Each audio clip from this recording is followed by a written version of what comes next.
Dans le secteur agricole, c'est un diagnostic sans complaisance que fait le Sénat Bio sur le modèle agricole actuel pratiqué au Burkina Faso. Pour le Conseil national de l'agriculture biologique, ce modèle est inadapté à cause de l'utilisation des produits chimiques jugés dangereux non seulement pour la santé, mais qui appauvrissent aussi les sols.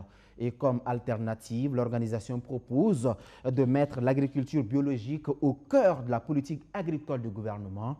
Le sujet était au cœur de la 13e Assemblée générale de la structure, rencontre qui a aussi été consacrée au renouvellement des instances. Roméo Koïta. Ces acteurs pensent que le modèle agricole actuel pratiqué au Burkina Faso a des insuffisances. Il tend à appauvrir les terres et ne permet pas de nourrir toute la population. Comme alternative, ces membres du Conseil national de l'agriculture biologique Sénat Bio prônent l'agroécologie, un modèle de production refusant pour les cultures l'usage des engrais chimiques et des pesticides. Et cette 13e Assemblée générale du Sénat Bio se veut une occasion pour mutualiser les connaissances afin de créer un marché national porteur, identifier les difficultés, inciter les décideurs à prendre des politiques publiques appropriées et booster le secteur. Beaucoup de gens sont d'accord qu'il faut changer, mais comment changer? Et nous avons travaillé à avoir des évidences. Nous avons formé beaucoup de producteurs dans toutes les zones du Burkina Faso à ce qu'ils puissent concevoir des biofertilisants qui arrivent aujourd'hui à remplacer les fertilisants chimiques. Et aujourd'hui aussi, ils ont des biomasses qui sont fabriquées et qui permettent d'alimenter les terres sans problème. Et nous avons aujourd'hui des fermes qui produisent des dizaines d'hectares qui produisent sans ces produits chimiques-là. Le Conseil se réjouit de la volonté affichée du gouvernement d'accompagner les producteurs avec l'octroi de bio-intrants. Au niveau de la commande publique, des efforts sont faits avec l'achat de plus de 2800 tonnes de bio-intrants, ce qui a permis de générer près de 400 millions de francs CFA. Le pays s'est même doté d'une stratégie de développement agroécologie.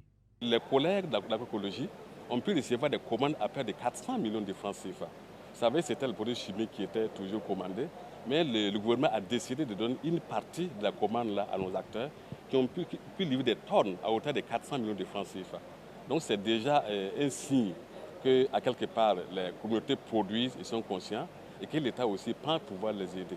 Aujourd'hui, nous travaillons toujours avec le gouvernement pour qu'il puisse nous permettre de renforcer aussi nos initiatives en matière de biofertilisants. Ces 4 dernières années, ce sont plus de 20 000 producteurs formés à la production et à l'utilisation de l'engrais bio, plusieurs villages écologiques mis en place et des greniers améliorés construits, tout en invitant les consommateurs à opter pour des produits bio. Abdoulaye Ouedraogo se satisfait des actions déjà menées. Près de 22 000 personnes au côté agricole ont été formées sur les nouvelles pratiques agricoles.